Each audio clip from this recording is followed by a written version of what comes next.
Guten Abend, willkommen, bonsoir, bienvenue, 634e numéro d'Arte Reportage. Merci de nous rejoindre dans cette émission qui vous emmènera d'ici une petite demi-heure en Roumanie à la rencontre des ouvrières du textile, ces prolétaires du 21e siècle. Leurs conditions de vie sont indécentes, elles triment comme des robots pour une bouchée de pain et tout cela pour aller engraisser des grandes enseignes internationales de vêtements bien peu scrupuleuses. Mais d'abord, direction l'Irak à la rencontre de celles et ceux qui fouillent le sol, non pas à la recherche de trésors archéologiques, le pays a bien d'autres priorités en ce moment, non, pour exhumer des corps, du moins ce qu'il en reste. Ces traces humaines attestent de la barbarie de Daesh, l'État islamique, dont l'étendue de la cruauté se révèle jour après jour grâce à de telles découvertes. Ce travail morbide est nécessaire pour permettre aux familles de pleurer leurs morts et prier pour eux. Combien sont-ils sous terre ? Difficile, vous l'imaginez, d'avancer à un chiffre précis. Tous ceux qui sont impliqués dans cette activité en sont conscients. Mais ils continuent, animés d'une foi en la justice, celle qui, un jour peut-être, condamnera les responsables de cette barbarie. Reportage signé Ilione Schulz, Charles Villanov de Bauze.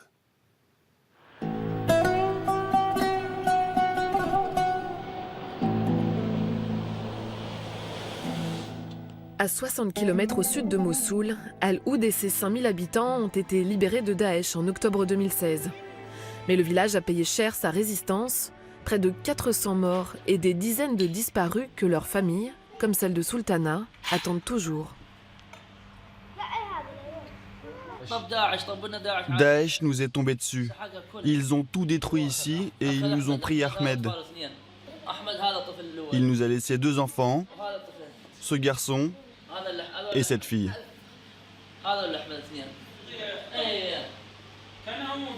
Ahmed a été enlevé sous les yeux de sa mère en septembre 2014.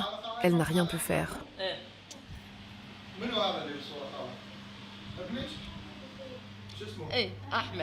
C'est mon fils Ahmed. Daesh l'a pris. Ils l'ont embarqué. Et quand je leur ai demandé pourquoi, ils ont dit parce qu'il travaillait avec un général de l'armée irakienne. Depuis, elle l'a cherché partout, jusqu'à Mossoul, alors encore occupée. À la prison de Badouche. Je vous jure que j'y suis allée toute seule pour le chercher. Sans aucune aide.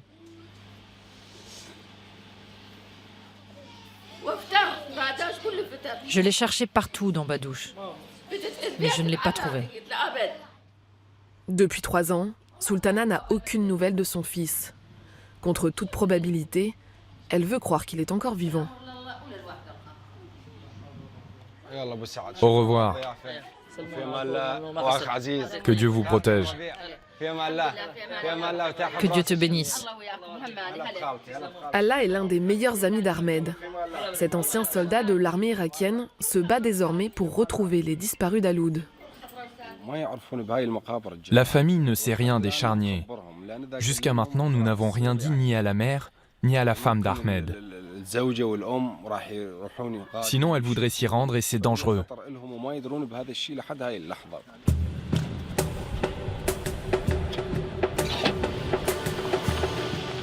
Allah pense que son ami et les autres victimes de Daesh sont enterrés à proximité.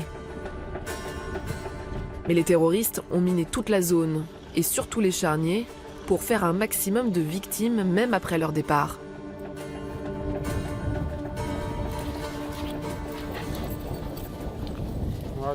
Fais gaffe où tu mets les pieds. Il y a des mines. Ne t'approche pas de ce truc. Attention, il y a des traces d'explosifs. Hors de question pour Allah d'avancer sans un démineur qui nettoie la zone depuis quelques mois. Plusieurs villageois sont déjà morts sur le site. Vous voyez, ils tuaient les martyrs ici. Ils les alignaient là. Là, vous pouvez voir une dent. Et les bracelets en plastique qui leur attachaient les mains. Ça, ce sont les bandeaux pour les yeux.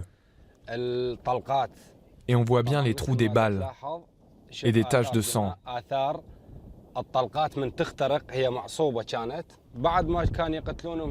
Après les avoir exécutés, ils les jetaient dans le trou ici. Paix à leur âme. Au fond, il y a les crânes et quelques traces de vêtements. C'est très dur. Tuer une âme est une chose insupportable. C'est triste.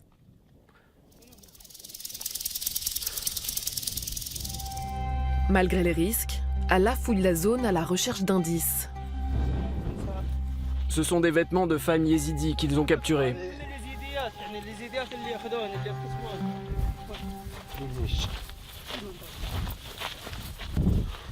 Et ici, ce sont des vêtements d'enfants. Leurs corps ont été retrouvés là-bas. Vous voyez, ça appartient à un enfant de 2 ans. Pas plus. Et ça, c'est un gant de femme.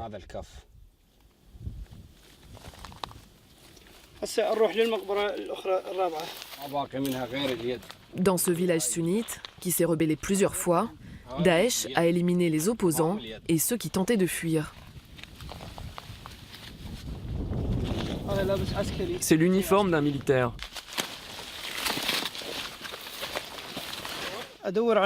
J'essaye de trouver n'importe quel document qui m'aiderait à identifier le cadavre. On essaie de les reconnaître par les vêtements, mais c'est impossible. Ils sont trop détériorés.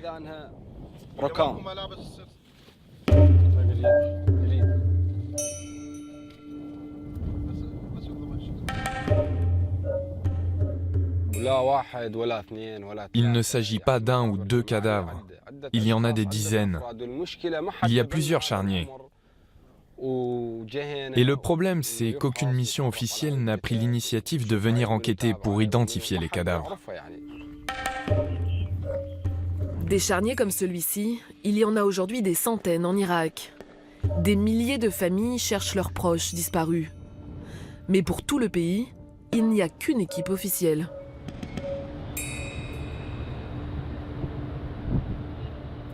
À Bagdad, c'est Fawaz Abbas qui porte cette lourde responsabilité. Il est chef de mission pour l'ICMP, la Commission internationale pour les personnes disparues, présente en Irak depuis 2003. On aborde les charniers comme des scènes de crime. Tout est destiné à être présenté devant les tribunaux. Tous les restes, toutes les preuves collectées seront utilisées non seulement pour identifier les victimes, mais aussi pour traduire les criminels en justice. L'ICMP est là pour garantir que tout se déroule selon les standards internationaux. L'ICMP est financée par des dons de différents États. Elle a formé près de 500 personnes en Irak, une fierté pour Fawaz. Reste maintenant à faire coopérer des institutions irakiennes peu habituées à travailler ensemble. Les véhicules, c'est OK. Le seul problème, c'est que nous n'avons pas encore reçu la subvention du ministère. Institut médico-légal, département national des charniers, ministère, milice. Chaque mission implique au moins 4 ou 5 acteurs différents. On doit traiter avec de nombreux organismes. On doit se coordonner, et tout ça selon les lois irakiennes. Donc c'est compliqué, c'est difficile. Après des semaines de tractation, les équipes s'apprêtent enfin à partir sur le terrain. Dans les locaux de l'ICMP, James, archéologue médico-légal, prépare le matériel. On vérifie qu'on a bien tout pour la route, que tout est chargé, car la dernière chose qu'on veut faire, c'est arriver là-bas et réaliser qu'il manque un fil, des câbles, une batterie ou la crème solaire.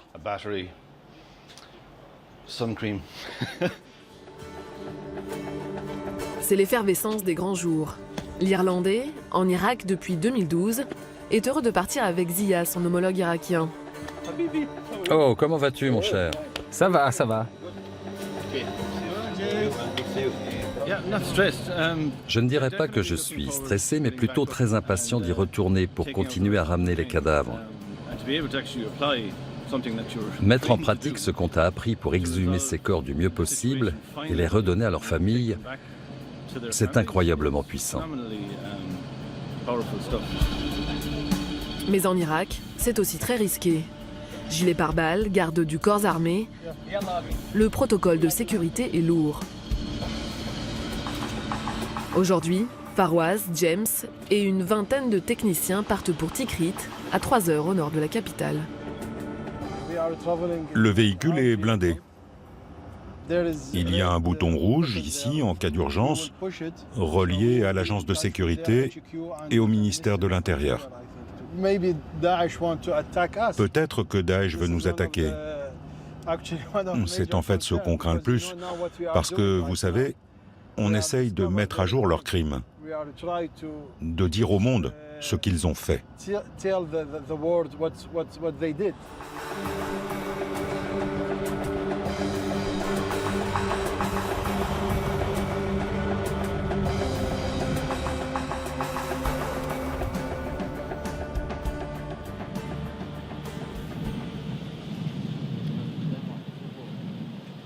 Après un trajet finalement sans encombre et une courte nuit, le convoi pénètre l'enceinte des palais présidentiels de Saddam Hussein, où Daesh avait établi ses quartiers. Une zone d'une 60aine de palais bombardés par la coalition en 2015. Ici, en juin 2014, Daesh a exécuté 1700 jeunes recrues de l'armée irakienne, des chiites majoritairement. Cette tuerie, connue comme le massacre de Speicher, a traumatisé l'Irak. Tous les membres de l'équipe sont encore marqués par l'horreur des événements. Il y a encore du sang là. Ça n'a pas été nettoyé? C'était ici la tuerie. La plupart des victimes ont été tuées ici et jetées dans la rivière.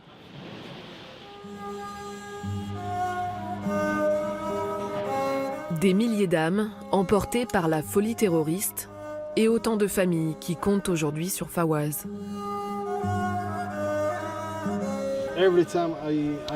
Chaque fois que je rencontre les familles, j'ai du mal à retenir mes larmes. Toutes les mères me disent « Ça fait 3 ans maintenant, où est mon fils? Je veux trouver la paix. »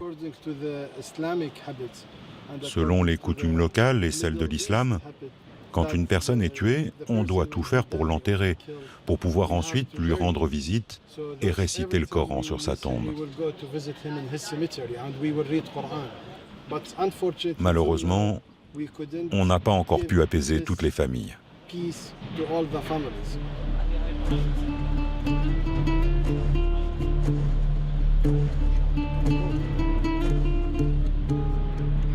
En revenant sur ce charnier, qu'ils avaient ouvert quelques semaines plus tôt, ces hommes mesurent le caractère historique de leur mission.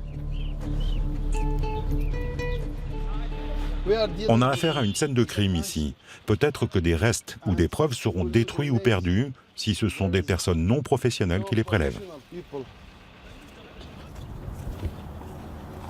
Les abords du site renseignent déjà sur le déroulé des événements.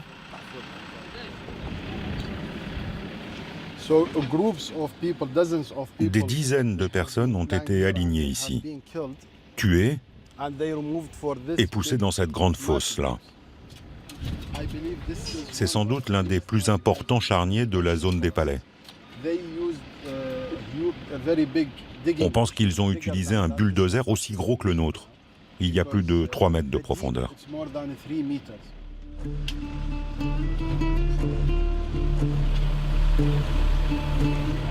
Je creuse ici. Pas trop profond, hein?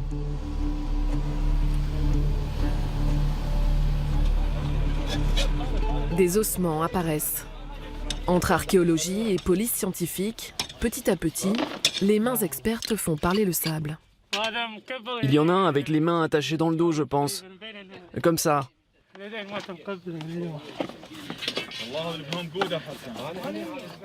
Cheville gauche. Ah ok, cheville droite.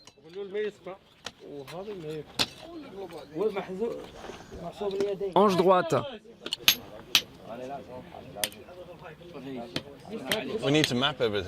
Il faut tout cartographier pour des raisons juridiques, car pour un tribunal, il faut une représentation très précise de l'empilement des restes.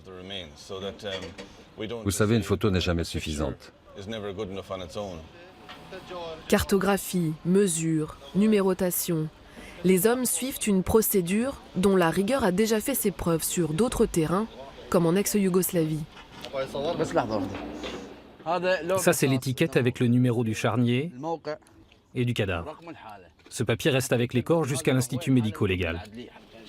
Soudain, au milieu des ossements, La découverte d'un objet pourrait remettre en cause le scénario des exécutions. On a trouvé une douille.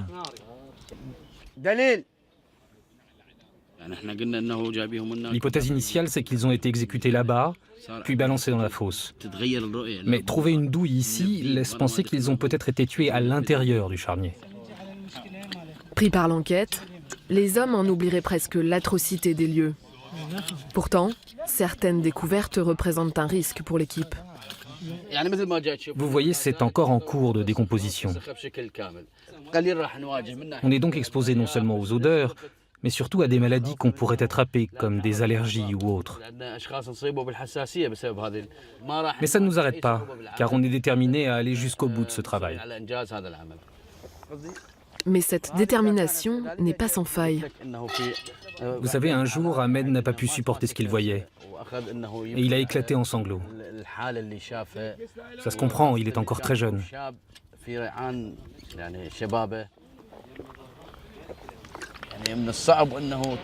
C'est très dur de découvrir des cadavres d'enfants dans les charniers, ou ceux des femmes enceintes qui portent encore leur fœtus, ou tomber sur des têtes décapitées, jetées à part.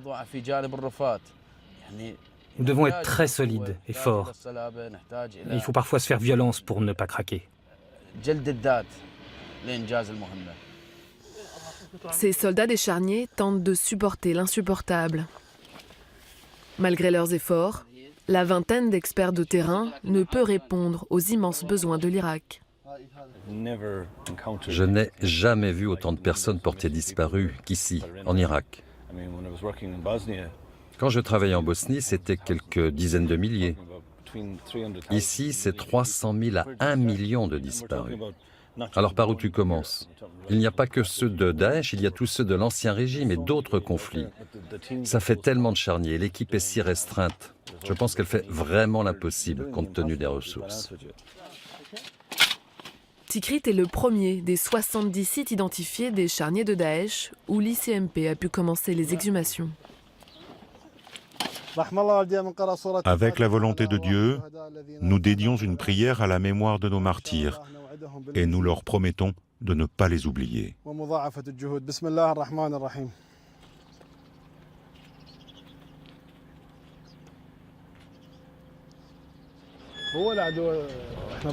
Les premiers corps sont envoyés vers Bagdad. Mais il en resterait au moins 80 à exhumer.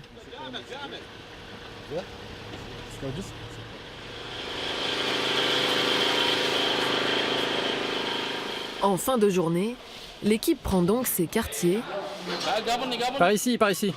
dans un des palais plus ou moins réaménagés. On réinstalle l'électricité, on remet des fenêtres, des portes, parce que tout a été détruit ici. C'est de ce balcon que les criminels de Daesh ont tué le plus grand nombre de victimes. Des soldats, ils les ont balancés dans la rivière. Ce n'est pas bizarre de dormir juste là où le massacre a eu lieu. En fait, je pense que c'est bien psychologiquement, c'est une motivation supplémentaire pour notre travail. Pour l'heure, dans ce lieu marqué par l'histoire, les organismes fatigués ont besoin de se détendre après une journée éprouvante. Tu n'as pas encore dormi depuis que tu es là. Tu devrais te reposer. Un moment pour souder l'équipe aussi. Pendant nos missions, on habite dans le même bâtiment. On partage tous, ça renforce les liens.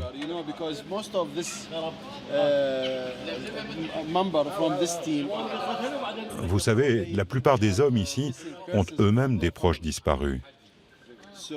On partage tous cette tragédie. Le groupe restera 2 semaines sur ce site de Tikrit.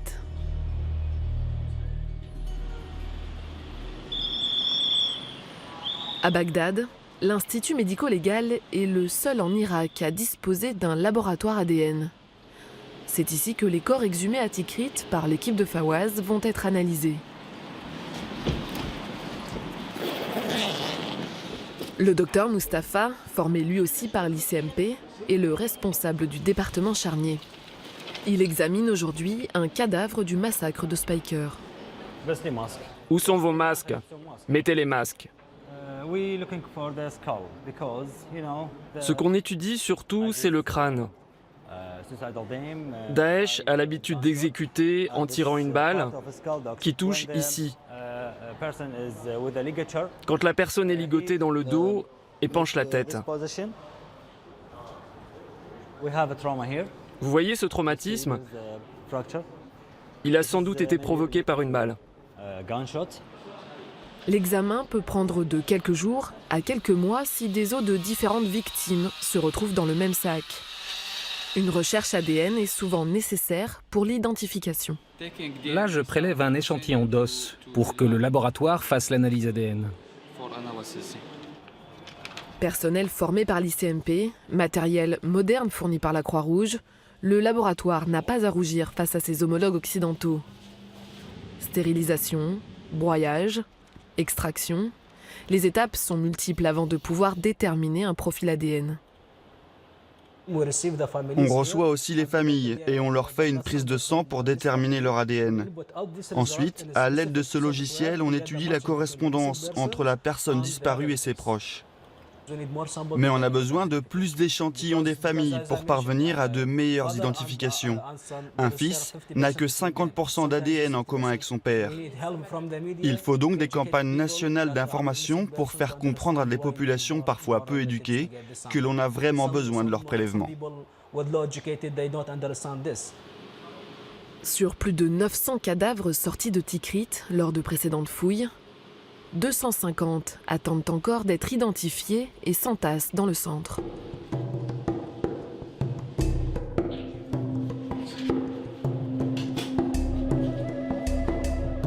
Dans un pays ravagé par la guerre, priorité est donnée aux vivants bien plus qu'aux morts.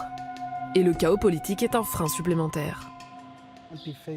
On a été confronté à des intérêts politiques lorsqu'on a commencé à s'occuper des charniers de Daesh. Soit parce que les charniers sont sur des territoires disputés, ou alors parce que des partis politiques veulent cacher des preuves, des partis eux-mêmes impliqués dans ces crimes.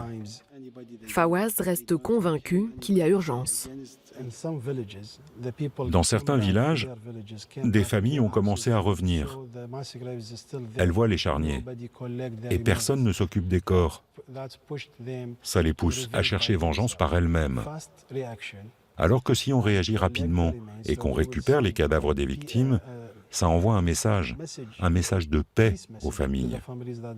Ça montre qu'on s'occupe d'elles et ça va aider à la réconciliation. Identifier les morts pour préparer l'avenir, cette douloureuse étape sera indispensable à la reconstruction du pays.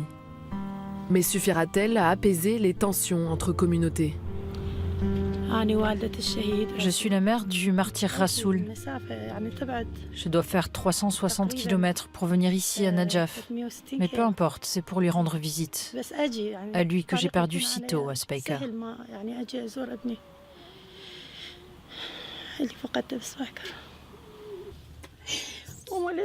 C'est maman qui est là, mon fils. Pourquoi tu m'as laissée toute seule ?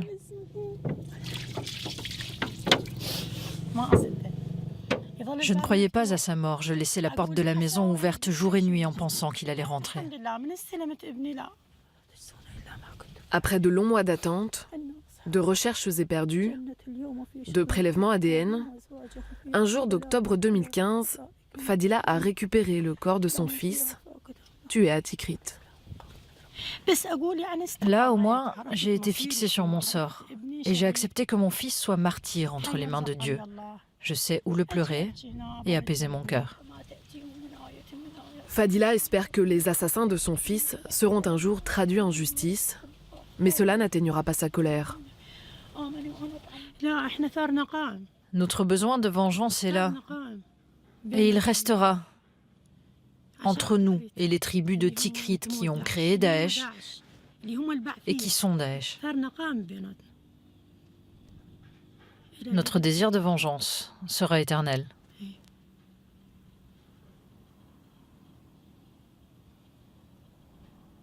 C'est tout ce que j'ai à dire.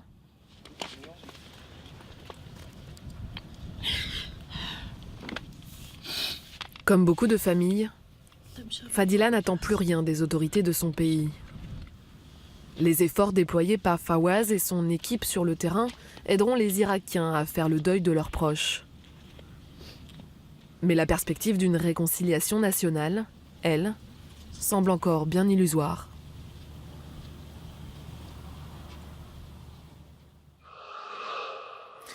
Après la terreur islamiste en Irak, l'horreur économique en Roumanie, un pays régulièrement pointé du doigt pour son laxisme en matière de lutte contre la corruption. Il s'agit d'un véritable fléau chez nos voisins européens. Mais il s'explique quand on voit les rémunérations scandaleuses de certains damnés de la société. Saviez-vous par exemple que là-bas, le salaire minimum s'élève à 322 € bruts. Du pain béni pour des patrons qui cherchent à délocaliser leur entreprise et trouver une main-d'œuvre locale à très bon marché. C'est le cas des enseignes de vêtements à la réputation internationale qui vont puiser dans le vivier des ouvriers du textile. Ils sont 200 000 en Roumanie, parmi eux beaucoup de femmes dont les conditions de vie rappellent certains passages de Germinal d'Émile Zola, et tout cela en pleine Union européenne. Reportage Eberhard Rühle d'Apollo Film.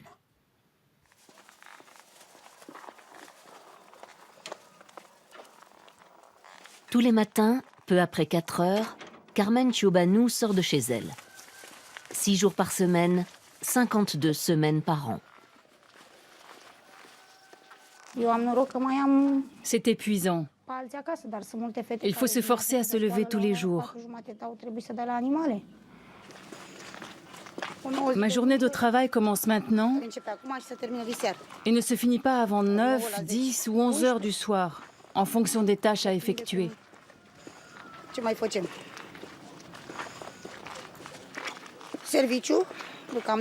Le travail est la priorité. Mais quand je rentre chez moi, cela continue avec le ménage, la cuisine, le jardin à entretenir, la lessive à faire et plein d'autres choses.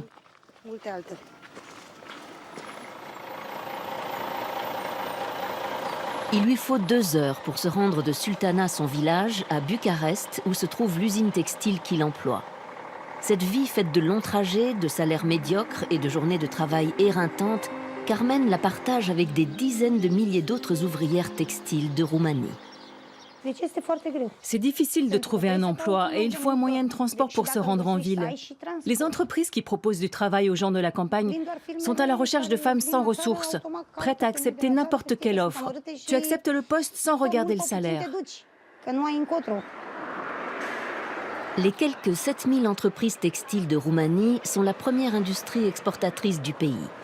Elles emploient plus de 200 000 travailleurs, majoritairement des femmes.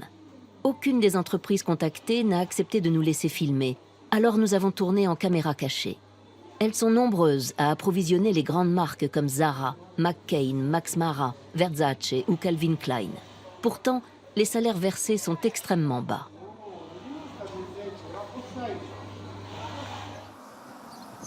Laura Stefanout, jeune journaliste de Bucarest, a enquêté pendant 2 ans sur les conditions de travail dans le secteur textile en Roumanie et en Bulgarie. Inspirée par les révélations scandaleuses au Bangladesh, elle a décidé de voir ce qu'il en était chez elle. Laura et ses collègues ont pour objectif de documenter la réalité de leur pays et d'en informer leurs concitoyens grâce à un journalisme d'investigation indépendant. Au cours de ses recherches, Laura s'est toutefois heurtée à un mur de silence. La quasi-totalité des employeurs a refusé ces demandes d'interview. Quant aux employés, s'ils étaient prêts à s'exprimer pour se plaindre des conditions de travail, ils vivaient aussi dans la crainte permanente de perdre leur emploi. Les ouvriers font des heures supplémentaires non payées, certaines femmes s'évanouissent régulièrement à cause de la chaleur. Il arrive aussi que leur salaire misérable ne soit pas payé alors qu'ils sont déjà bien en dessous du minimum vital. Beaucoup d'ouvrières m'ont dit qu'il était normal de tomber dans les pommes dans leur usine. Elles ont cruellement besoin de leur salaire. Elles veulent être payées afin de pouvoir nourrir leurs enfants. C'est ça leur problème. S'évanouir, c'est normal. Seuls les employés qui ont perdu leur travail suite à la faillite de l'entreprise, par exemple, osent parler devant la caméra. De nombreuses journées de travail n'ont jamais été payées. Tout était sale, les conditions d'hygiène étaient déplorables, notamment dans les toilettes. On nous traitait mal et on nous insultait constamment. Il était impossible de signaler un problème. Un soir, j'étais malade et je ne me sentais vraiment pas bien, alors je suis allée voir ma supérieure. Elle m'a répondu que je voulais juste utiliser mon temps de travail pour profiter d'un congé maladie. Les articles de Laura sur les infractions au droit du travail s'accompagnent de réactions qu'elle n'avait pas anticipées. Le public a été choqué d'apprendre que de telles conditions de travail existaient aussi en Europe. La plupart des acheteurs pensent que la mention « Made in UE » est garante de conditions de travail décentes, mais ce n'est pas le cas. J'ai été menacée. Je recevais des appels anonymes malveillants. Une entreprise que j'avais mentionnée dans mes articles a même porté plainte pour atteinte à la réputation. Elle me réclamait 50 000 € de dommages et intérêts.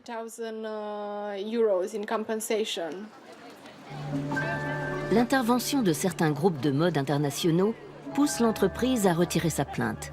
Un procès aurait encore plus attiré l'attention sur les conditions de travail précaires.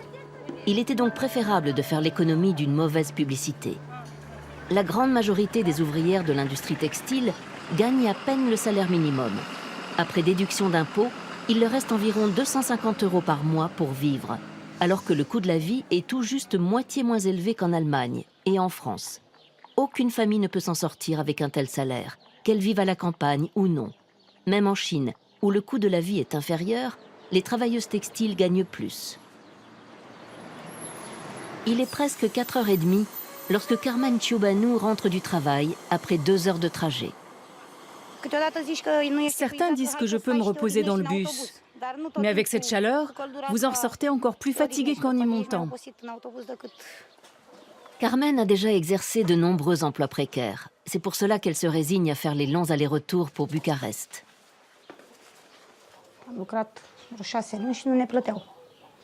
J'ai d'abord travaillé 6 mois dans une usine textile des environs, mais je gagnais vraiment une misère. Je me suis ensuite dit qu'un salaire dans un abattoir serait sans doute meilleur. C'était le cas, mais je devais partir à 2h30 du matin et je rentrais à 3h la nuit suivante. Nous devions travailler 16, 17, voire 20 heures d'affilée. J'aimerais pouvoir trouver un travail où l'on me traite comme un être humain et non comme une esclave. Le salaire suffit à la survie de la famille, mais seulement parce qu'elle possède une ferme et qu'elle n'a pas de loyer à payer. 3 générations vivent ici sous le même toit. Les grands-parents, Carmen et son mari, et leurs enfants. Après 8 heures de travail et 4 heures de trajet, Carmen aide sa belle-mère au jardin. Tout ce qu'elles font pousser n'est pas à acheter. Nous avons des tomates et des pommes de terre, mais le sucre ou le pain ne poussent pas dans le jardin. Alors nous avons besoin de gagner de l'argent. Cela ne sert à rien de posséder uniquement le jardin et la terre. Si l'on veut pouvoir s'habiller, il faut travailler. Il est indispensable qu'un ou 2 membres de la famille aient un travail. Et bien évidemment, il y a les travaux domestiques à effectuer après le travail à l'usine.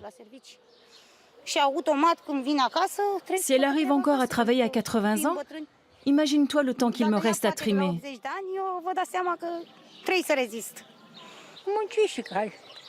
Elle travaille, nous travaillons, nous n'avons pas d'autre choix. Lorsque vous êtes à la retraite comme moi, vous avez tout juste 100 € par mois. Mieux vaut entretenir le jardin. Carmen est sur le pont jusqu'à 18 heures par jour, un rythme exténuant. Dans la petite ville voisine de Kalarazi, l'industrie textile fournit aussi quelques emplois, en plus de l'agriculture. Mais les salaires et les conditions de travail sont nettement moins bonnes qu'à Bucarest. Certaines entreprises ne paient même pas le salaire minimum. À Kalarazi, Laura Stefanout rend visite à un ancien inspecteur du travail qui contrôlait encore récemment les usines textiles des environs.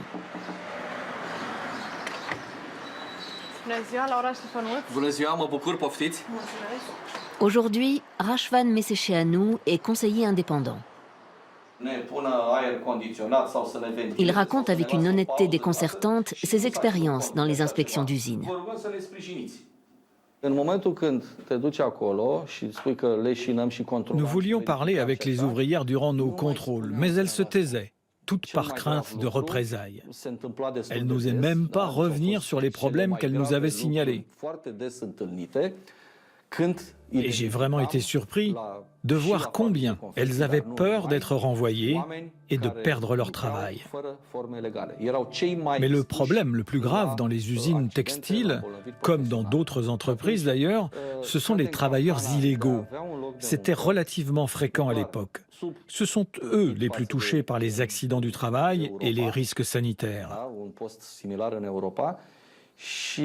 Et c'est ainsi que la situation des ouvriers se détériore. Leurs salaires sont bien plus bas que dans le reste de l'Europe et ils finissent par se retrouver à des postes dangereux et précaires. Dans ce bâtiment aussi, l'ancien inspecteur a découvert des conditions de travail effroyables. On est venu ici après avoir reçu plusieurs plaintes des employés. On a monté ces escaliers, on a passé la porte et puis le couloir de cet appartement totalement miteux et sans ventilation.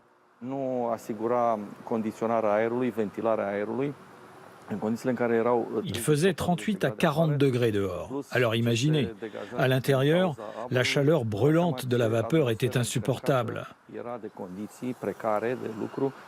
Les conditions de travail dans cet espace de 20 mètres carrés maximum étaient catastrophiques. Malheureusement, et cela m'a vraiment mis en colère, lors de nos contrôles suivants ici même, la situation n'avait absolument pas changé. Une vidéo tournée secrètement avec un smartphone montre comment certains propriétaires traitent les employés.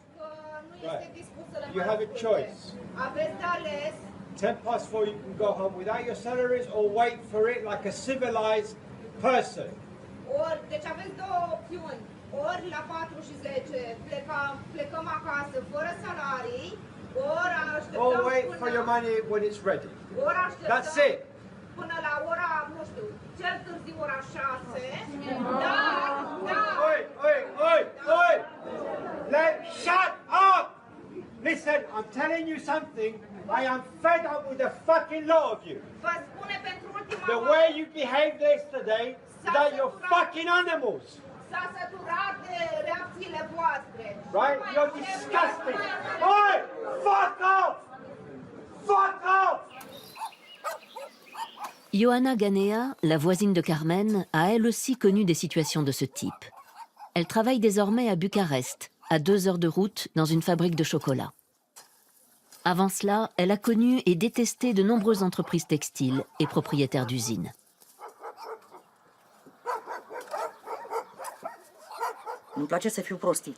Je n'aime pas qu'on se paye ma tête. Ma supérieure m'a appelée dans son bureau et a commencé à m'insulter. Je regrette de ne pas avoir pu l'enregistrer ou la filmer pour prouver ses abus. Je suis allée voir l'inspecteur du travail pour me plaindre de son comportement. Je l'ai aussi fait au nom de mes collègues. Elle m'a ensuite envoyé une lettre pour m'informer qu'elle porterait plainte contre moi. Le dernier salaire qu'elle m'a versé n'était que de 60 €. Elle ne m'a jamais payé mes mois de travail précédents. La mère de Ioana a dû être opérée il y a quelques mois. J'ai mal, mais je n'ai plus été chez le médecin depuis des mois. Pourtant, il m'avait dit de revenir en consultation. Ça fait 7 mois que je n'y suis pas allée.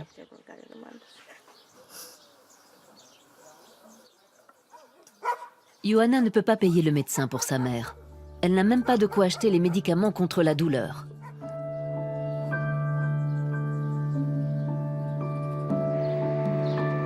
La situation de Carmen est un peu meilleure, car elle n'est pas la seule de sa famille à travailler.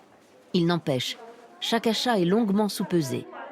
En fin de mois, 500 grammes de tomates peuvent gréver le budget.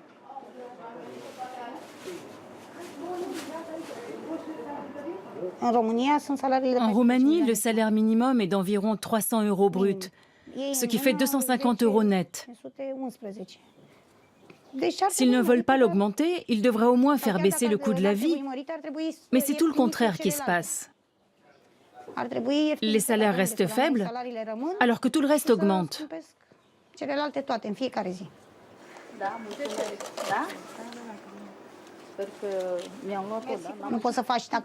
Sans crédit, c'est impossible de s'en sortir.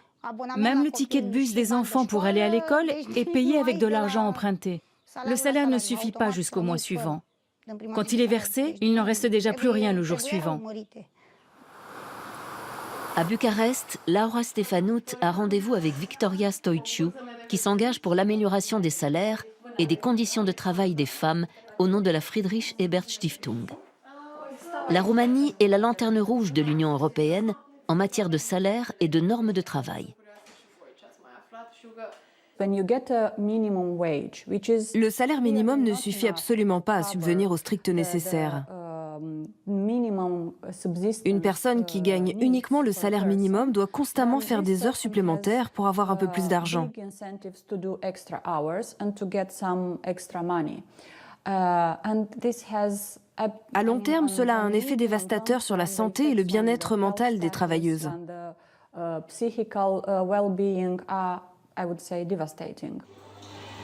Près d'un cinquième de la population roumaine appartient à la catégorie des travailleurs pauvres, ceux qui ne s'en sortent pas malgré un emploi. Cette situation a longtemps été le fruit d'une volonté politique. Les salaires bas attirent les investisseurs, assurait-on. Sans oublier que des travailleurs mal payés sont davantage résignés et ne font pas valoir leurs droits.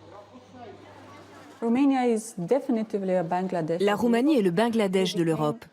Notre pays a décidé de suivre la stratégie des pays en voie de développement, à savoir des salaires bas et des investissements réduits dans la formation, la santé et le social. Le seul avantage concurrentiel de notre pays réside dans les bas salaires. Nous ne voulons donc pas les augmenter au risque de perdre nos investisseurs étrangers. C'est d'ailleurs la menace utilisée pour faire pression sur notre gouvernement et nos dirigeants y croient.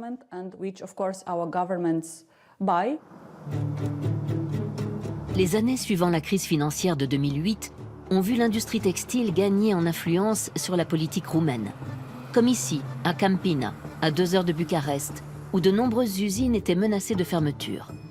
Les nouveaux propriétaires ont alors licencié les syndicalistes et embauché uniquement des travailleurs non syndiqués. Un moyen efficace de neutraliser systématiquement les représentants du personnel.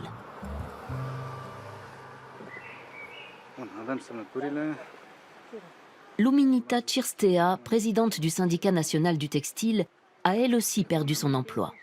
Aujourd'hui, elle essaie avec son collègue Dan Nastase de regagner son influence et d'attirer de nouveaux membres.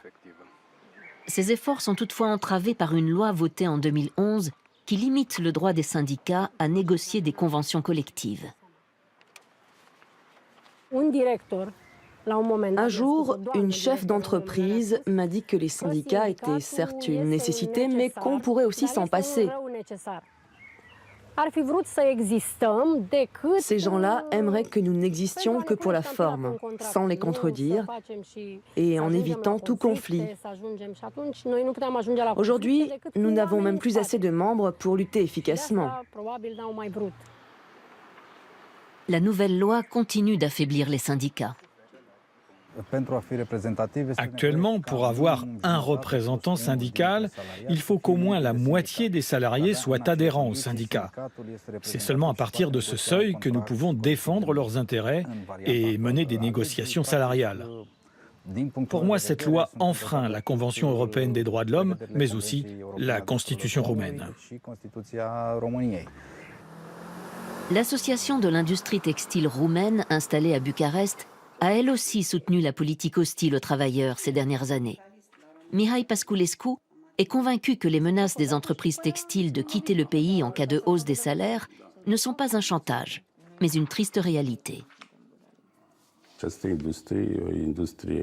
Il s'agit d'un secteur mondial et la concurrence internationale avec l'Asie, le Vietnam, l'Inde et le Pakistan est impitoyable.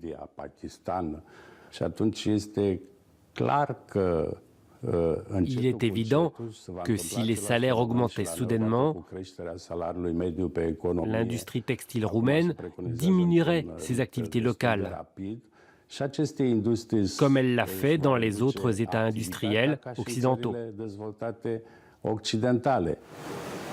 Adrian Bajenaru, directeur de l'entreprise textile Tanex aux portes de Bucarest, était le seul patron disposé à nous accorder un entretien. Sa société est bien ancrée dans le secteur. Les travailleurs qualifiés y sont mieux lotis qu'ailleurs. Pourtant, ce chef d'entreprise ne veut pas dépasser le salaire minimum pour les ouvriers moins qualifiés.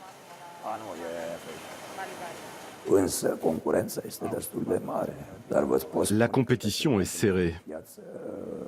Des concurrents sérieux évoluent sur notre segment de marché. En Bulgarie, notre voisin, mais aussi en Ukraine. L'industrie du textile est aussi en proie à la concurrence du Portugal et des pays d'Afrique du Nord, comme le Maroc et la Tunisie. Ces derniers sont plus proches des gros marchés, que sont l'Espagne et la France. La concurrence bénéficie d'un atout majeur, les réductions d'impôts. Je ne parle pas seulement des impôts sur les entreprises, mais aussi de l'impôt sur le revenu auquel les travailleurs sont soumis.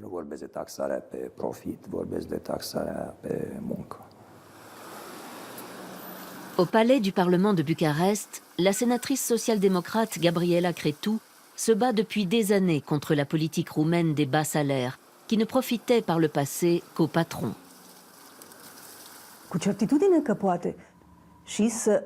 L'Union européenne pourrait aussi intervenir afin d'essayer de créer une base plus sociale.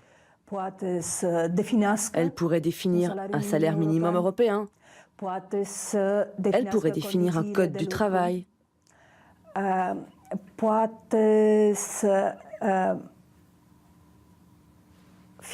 L'Union devrait davantage se concentrer sur la création de normes destinées à mieux concilier le travail et la vie privée. Il s'agit en effet d'un problème considérable, en particulier dans les campagnes.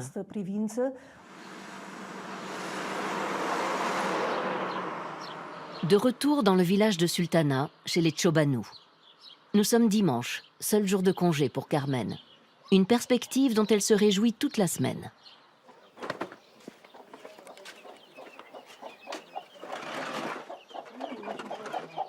Elle apprécie d'avoir enfin un peu de temps pour elle et pour profiter de sa famille.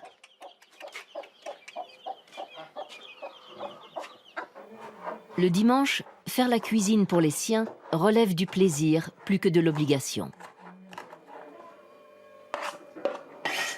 Tout le monde se réunit autour de la table. Un événement trop rare au goût de Carmen. Je me réjouis d'être chez moi. Ma plus jeune fille dit toujours « Allez maman, reste à la maison avec moi. Dis à ton chef que je suis fâchée s'il ne te donne pas de congé. » Elle n'arrête pas de me répéter « Passe-moi le téléphone, je vais dire à ton chef qu'il doit te donner des congés. » Sans sa famille et sans les dimanches, Carmen ne supporterait pas les semaines de travail. Nous prévoyons de finir la construction de la maison pour notre fils et de permettre aux enfants de finir l'école. Nous avons de nombreux projets d'avenir. Il faudra voir ce que nous arrivons à réaliser. Ce n'est qu'en étant une famille unie et en travaillant dur que nous pourrons réaliser ces projets. Laura et Carmen se retrouvent chez Johanna, qui ne va pas très bien. Elle doit assurer le service de nuit, même un dimanche. Malgré ses nausées et ses maux de ventre, elle se rendra à Bucarest pour travailler jusque tard dans la nuit. Si je n'y vais pas aujourd'hui parce que je suis malade, peut-être que ma mère sera malade demain et je devrais rester là, je perdrai mon travail. Personne d'autre ne m'embauchera. Je suis déjà vieille.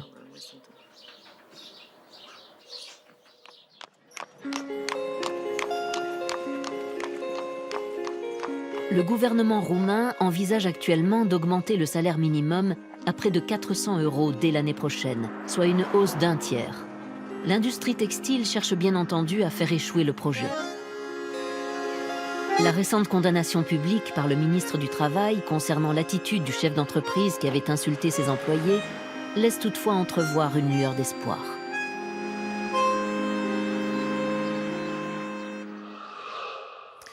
Nous nous acheminons lentement mais sûrement vers la fin de cette émission. Avant de vous quitter, un rappel, celui de l'adresse de notre site internet info.arte.tv.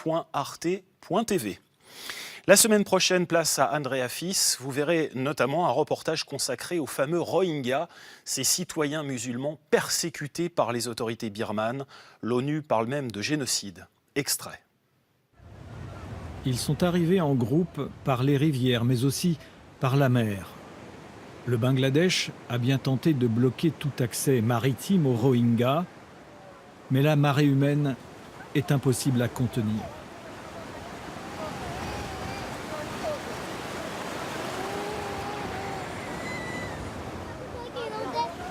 Allez, chacun prend son sac.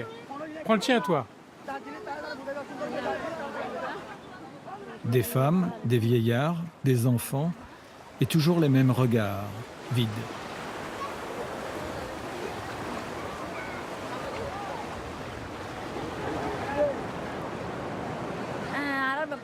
Tout le monde a été tué. Mon père, ma mère, mon frère. Les soldats l'ont égorgé. Qui ont-ils égorgé? Mon fils. Il avait 6 ans.